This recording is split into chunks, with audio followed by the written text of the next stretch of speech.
Lukas, Kabanata 18.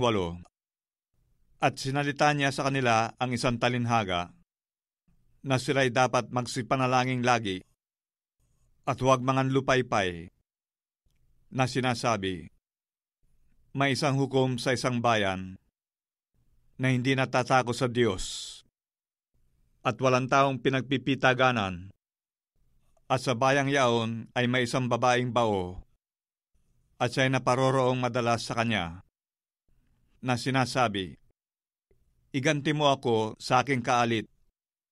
At may ilang panahon na siya'y tumatanggi.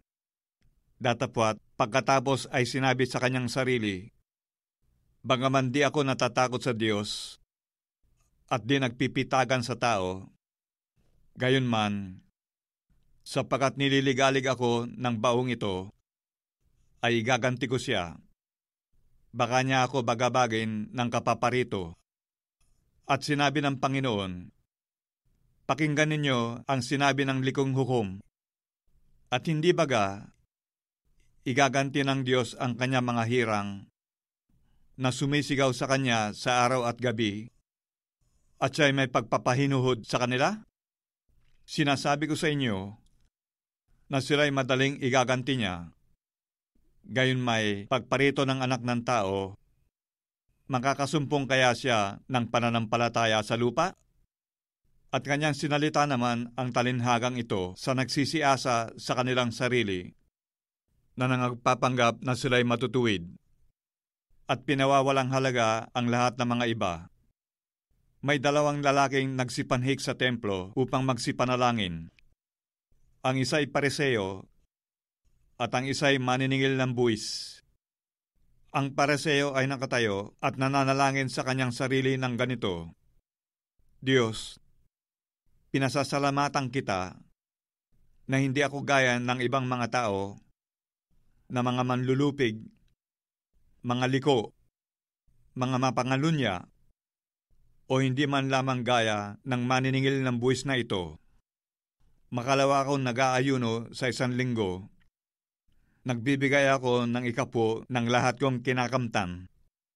Datapwat, ang maniningil ng buwis na nakatayo sa malayo ay ayaw na itingin man lamang ang kanyang mga mata sa langit, kundi dinadagukan ang kanyang dibdib na sinasabi, Diyos, ikaw ay mahabag sa akin na isang makasalanan.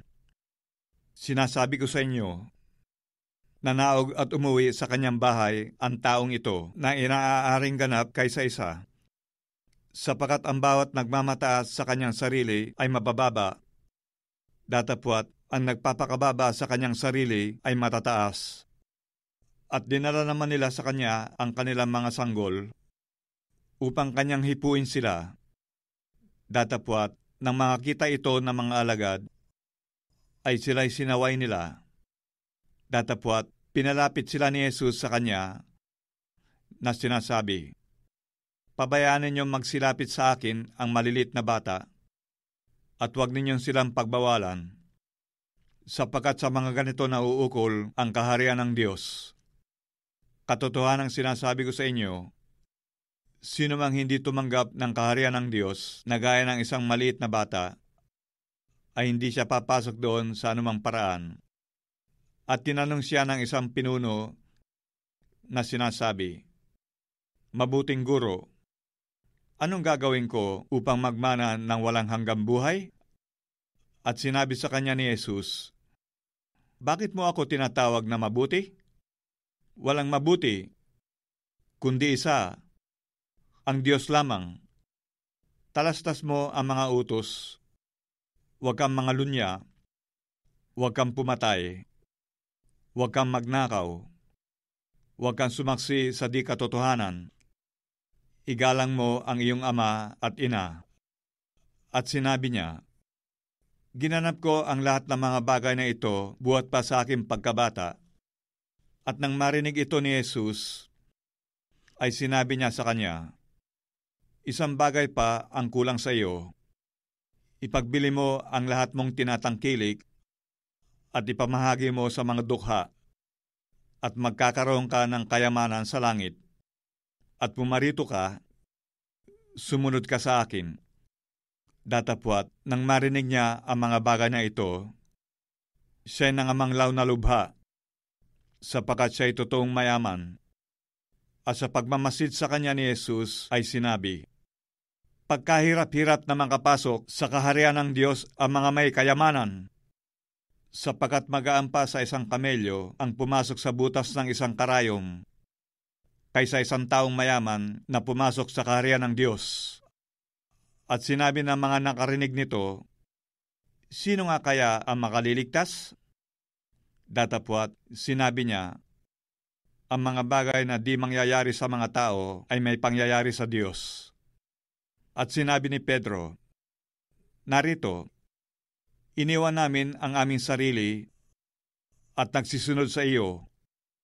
At sinabi niya sa kanila, katotohanang sinasabi ko sa inyo, walang taong nag-iwan ng bahay, o asawang babae, o mga kapatid, o mga magulang, o mga anak, dahil sa kaharian ng Diyos, na di tatanggap na makapupong higit sa panahong ito, at sa sanlibutang darating, ng walang hanggang buhay. At isinama niya ng bukod ang 12, at sa kanila'y sinabi, narito, nagsisiahon tayo sa Jerusalem, at ang lahat ng mga bagay na isinulat ng mga propeta ay mga gaganap sa anak ng tao, sapagkat siya'y ibibigay sa mga hintil, at siya'y aalimurahin, at duduwahaginin, at luluraan, at kanilang papaluin at papatayin siya. At sa 3 araw ay muling magbabangon siya. At wala silang napag-unawa sa mga bagay na ito, at ang sabing ito ay nalingid sa kanila, at hindi nila napagtalastas ang sinabi. At nangyari, na nang nalalapit na sila sa Jericho, isang bulag ay nakaupo sa tabi ng daan na nagpapalimos. At pagkarinig na nagdaraan ang maraming tao, ay itinanong niya kung ano ang ibig sabihin noon. At sinabi nila sa kanya na nagdaraan si Jesus na taga Nazaret. At siya'y nagsisigaw na sinasabi, Jesus, ikaw na anak ni David, mahabag ka sa akin. At siya'y sinaway na nangasa unahan upang siya'y tumahimik. Datapwat, siya'y lalong nagsisigaw, ikaw na anak ni David, mahabag ka sa akin. At si Jesus ay tumigil at ipinag-utos na dalhin siya sa kanya. At nang mailapit siya, ay itinanong niya sa kanya, anong ibig mo na sa iyo'y gawin ko? At sinabi niya, Panginoon, natanggapin ko ang aking paningin. At sinabi sa kanya ni Jesus, tanggapin mo ang iyong paningin, pinagaling ka ng pananampalataya mo. At pagdakay, tinanggap niya ang kanyang paningin at sumunod sa kanya, na niluluwalhati ang Diyos, at pagkakita nito ng buong bayan, ay nangagpuri sa Diyos.